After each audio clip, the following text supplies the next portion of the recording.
I am dispatching thousands and thousands of heavily armed soldiers, military personnel, and law enforcement officers to stop the rioting, looting, vandalism, assaults, and the wanton destruction of property.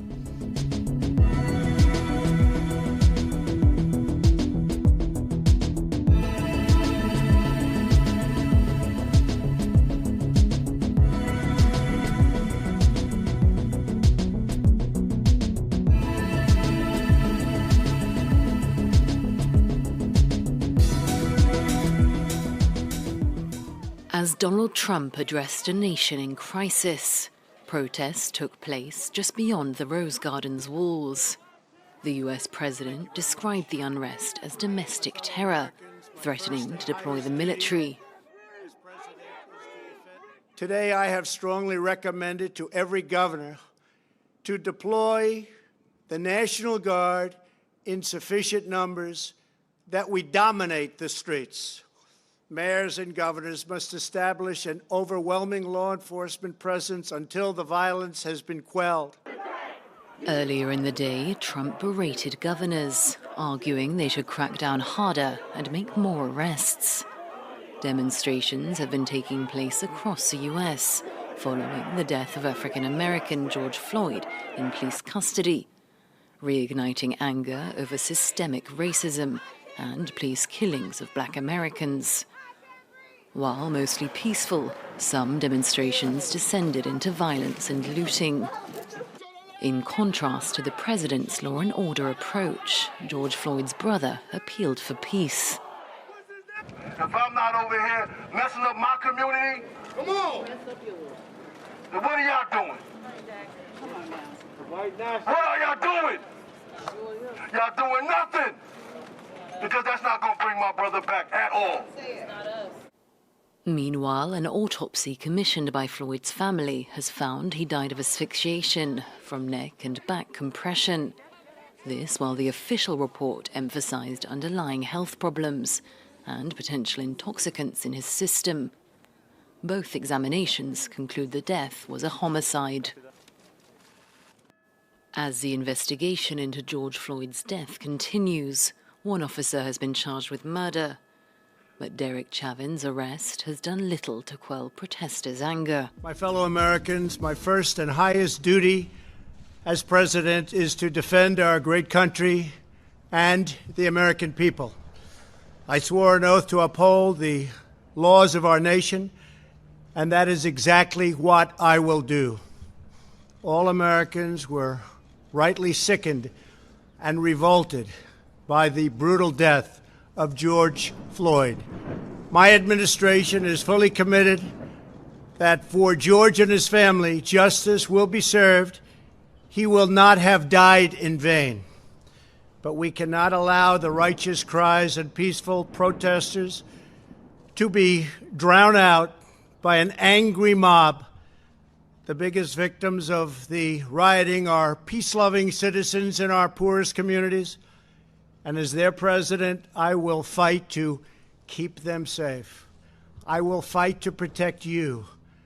I am your president of law and order and an ally of all peaceful protesters.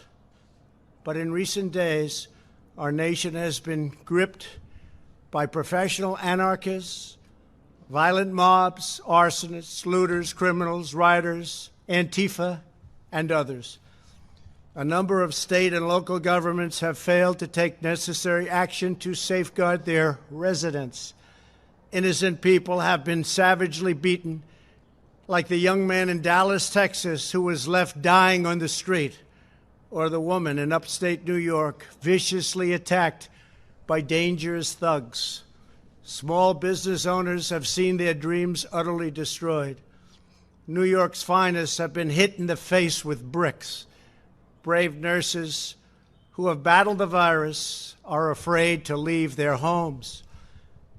A police precinct has been overrun. Here in the nation's capital, the Lincoln Memorial and the World War II Memorial have been vandalized. One of our most historic churches was set ablaze.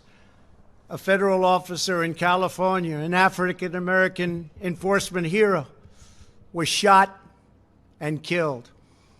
These are not acts of peaceful protest. These are acts of domestic terror. The destruction of innocent life and the spilling of innocent blood is an offense to humanity and a crime against God. America needs creation, not destruction. Cooperation, not contempt. Security, not anarchy. Healing, not hatred.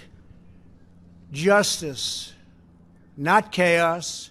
This is our mission, and we will succeed. 100%, we will succeed. Our country always wins. That is why I am taking immediate presidential action to stop the violence and restore security and safety in America. I am mobilizing all available federal resources, civilian and military, to stop the rioting and looting, to end the destruction and arson, and to protect the rights of law-abiding Americans, including your Second Amendment rights. Therefore, the following measures are going into effect immediately. First, we are ending the riots and lawlessness that has spread throughout our country. We will end it now. Today, I have strongly recommended to every governor to deploy the National Guard in sufficient numbers that we dominate the streets. Mayors and governors must establish an overwhelming law enforcement presence until the violence has been quelled. If a city or state refuses to take the actions that are necessary to defend the life and property of their residents, then I will deploy the United States military and quickly solve the problem for them. I am also taking swift and decisive action to protect our great capital, Washington, D.C. What happened in this city last night was a total disgrace. As we speak, I am dispatching thousands and thousands of heavily armed soldiers, military personnel, and law enforcement officers to stop the rioting, looting, vandalism, assaults, and the wanton destruction of property. We are putting everybody on warning. Our 7 o'clock curfew will be strictly enforced. Those who threaten innocent life and property will be arrested, detained, and prosecuted to the fullest extent of the law. I want the organizers of this terror to be on notice that you will face severe criminal penalties and lengthy sentences in jail.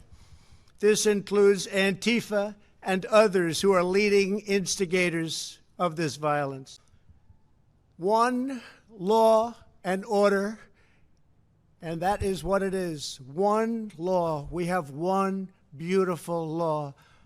And once that is restored and fully restored, we will help you, we will help your business, and we will help your family.